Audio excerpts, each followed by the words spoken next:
अच्छा सर, एक आज खबर आई और वो खबर आकर जो है वो चली गई, यानी कि प्रेसिडेंट ट्रंप जो है हाँ जी, वो आ रहे हैं पाकिस्तान सितंबर में, बल्कि 18 सितंबर को। बल्कि हमारे दोस्त हैं हज़रत सैयद साहब, जी जी जी, उन्होंने 18 सितंबर की तारीख भी दे दी। बिल्कुल।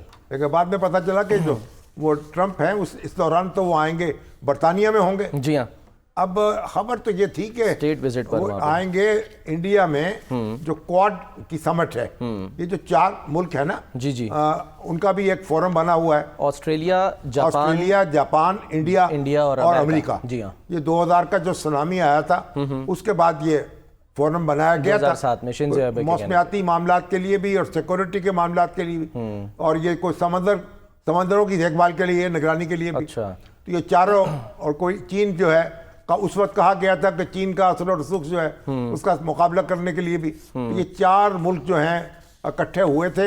अब इनकी समिट जो है उसकी खबर आ रही है कि नई दिल्ली में होगी, और नई दिल्ली में अगर समिट होगी तो फिर प्रेसिडेंट ट्रंप जो है पाकिस्तान में भी रुकेंगे। अच्छा, यानी कि वो आते हुए या जाते जाते हुए। अच्छा, तो अब हमारे दोस्त आजाद सैयद साहब जज्बाती हो गए, उन्होंने तारीख दे दी। जी सर, बस उसके बाद उन्होंने फिर माजरत भी की, चैनल ने भी कहा कि भाई जी, खबर मेरी खबर जो है वो दुरुस्त नहीं है। चलिए, कोई ऐसी बात नहीं, ऐसा तो होता है, गिरते हैं शायद सवार ही मैदान जंग में।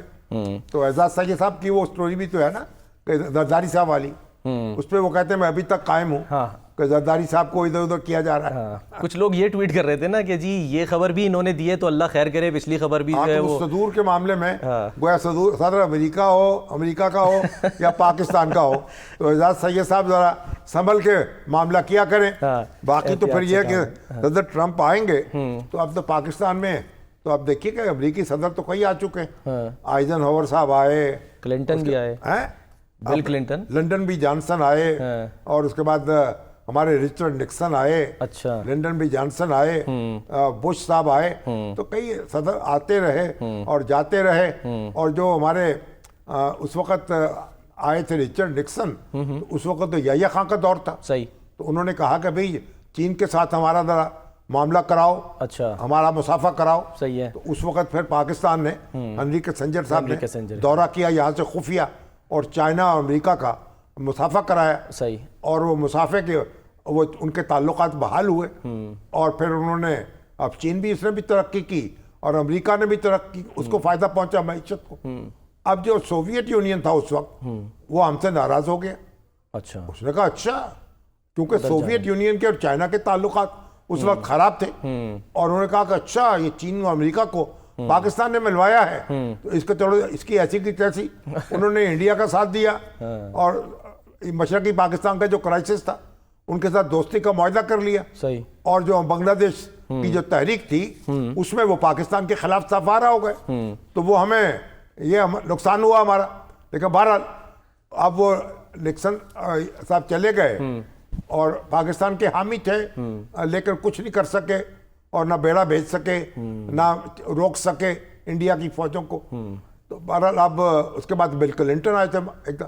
उस वक्त नवाज शरीफ साहब जो हैं उनका इक़्तिदार ख़त्म किया था परवेज मुशर्रफ साहब ने। अब फांसी देने की बातें हो रही थी उस वो वक्त। मेरा ख्याल इंडिया से वापसी पे ठहरे थे उस वक्त। तो उनका ये ख्याल था 6 घंटे के लिए ठहरे, और बड़ी पाबंदी थी क्योंकि मार्शल लॉ लगा था। अमेरिका मार्शल लॉ को पसंद नहीं कर रहा था, वो डेमोक्रेट प्रेसिडेंट थे उस वक्त, उनको वो भा नहीं रहे थे। तो उन्होंने कहा कि भाई मैं तस्वीर नहीं खिंचवाऊंगा, मुझसे मुसाफा नहीं होगा परवेज मुशर्रफ साहब का। सही है। और मैं बस अपनी एक प्रेस कॉन्फ्रेंस से खिताब करूंगा। उन्होंने खिताब किया, मगर परवेज मुशर्रफ के साथ कोई तस्वीर नहीं खिंचवाई, कोई बयान जारी नहीं किया। वो आए, खाना उनके साथ खाया, तो हमारे वो जो चीफ जस्टिस अरशाद हसन साहब, वो भी मौजूद थे, उनके साथ बैठे हुए थे। अब वो कहते हैं, वो नसीम अशरफ साहब ने भी लिखा है, हमारे मुशाहिद हुसैन साहब भी कहते हैं कि भाई ये जो क्लिंटन जो थे वो नवाज शरीफ से बड़ी दोस्ती थी उनकी। अच्छा, क्योंकि वज़ीर आज़म नवाज शरीफ जो है वो उनको कहा उन्होंने कि धमाके ना करें, ठीक, और पैसे ले लें, पैकेज ले लें, पैसे ले लें, 5 अरब डॉलर दे देंगे। लेकिन उन्होंने नहीं माने। लेकिन उन्होंने जब वो धमाके कर दिए तो उसका बुरा नहीं मनाया उन्होंने, वो बल्कि उनके ताल्लुकात अच्छे रहे। अब बड़ी दिलचस्प बात है, और बताऊं आपको कि नवाज शरीफ, मोनिका लेविंस्की जो है, जी जी जी, उसका स्कैंडल चल रहा था। अच्छा, वो जनाब सदर जो थे जी, जी, जी। उसके साथ छेड़छाड़ करते रहते। बाद में कबूल कर लिया था, पहले इनकार और फिर उसकी बड़ी दिलचस्प तफसीलात सामने आ रही थी। जी, जी, जी। और बड़े सख्त दबाव में थे, अखलाकी तौर पर भी और सियासी तौर पर भी। और उनकी बीवी जो हेनरी थी वो भी उनको काट खाने वाली नजरों से देख रही थी। तो जनाब वो नवाज शरीफ साहब पहुंचे, अक़वाम मुत्तहिदा का इजलास था और जनरल असम्बली में शिरकत के लिए। सही। तो क्लिंटन भी आए हुए थे, तो उनकी मुलाकात तय पाई। सही। अब हमारी वजारत खारजा बार बार कह रही थी उनको, अपने प्राइम मिनिस्टर को, भाई लेविस्की का जिक्र ना कीजिएगा, मोनिका लेविस्की का जिक्र ना कीजिएगा। अच्छा। कहीं वो कोई ऐसा ना हो। अब नवाज शरीफ सुनते रहे।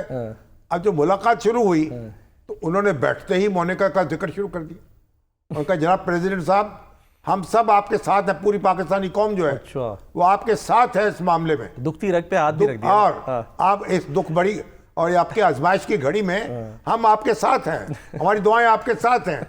तो क्लिंटन इतने खुश हुए कि नवाज शरीफ से बड़ी पक्की दोस्ती हो गई। बाद में फिर क्योंकि कोई तो उन्होंने कहा कोई तो जख्म हाथ रखे, दिल पे हाथ रखे। ठीक है। तो उसके बाद उनकी फिर बड़े खुश हुए वो नवाज शरीफ साहब की बातों से, उनकी पक्की दोस्ती हो गई। वो जॉर्डन में इजलास था एक, वहाँ नवाज शरीफ साहब भी गए हुए थे। अच्छा। तो क्लिंटन साहब भी आए हुए थे। तो क्लिंटन जो थे सुबह सुबह उन्होंने कहा कि भाई अपनी टाई वाई ठीक करते हुए बगैर किसी उसके नवाज शरीफ का कमरा पूछा और खुद पहुंच गए वहाँ कि नवाज शरीफ साहब कहाँ हैं। अच्छा। और कहा अस्सलाम वालेकुम माय फ्रेंड। और उसके बाद वो आप चाहते थे कि इनको फांसी न दे दी जाए, क्योंकि पाकिस्तान जो है जुल्फ़िकार भुट्टो साहब को तो फांसी दे चुका था। सर इरशाद साहब ने, लेकिन बाद में अब उन्होंने इरशाद साहब ने वो यकीन दिलाया। वो तो कहते हैं बात ऐसी नहीं हुई, लेकिन मुशाहिद हुसैन साहब, नसीम अशरफ साहब कहते हैं कि उनको बाथरूम में चले गए, साथ उनके यकीन दिलाया भाई फांसी वांसी कुछ नहीं होगी। सर मुझे एक ब्रेक खातिर जमा रखे। चलें।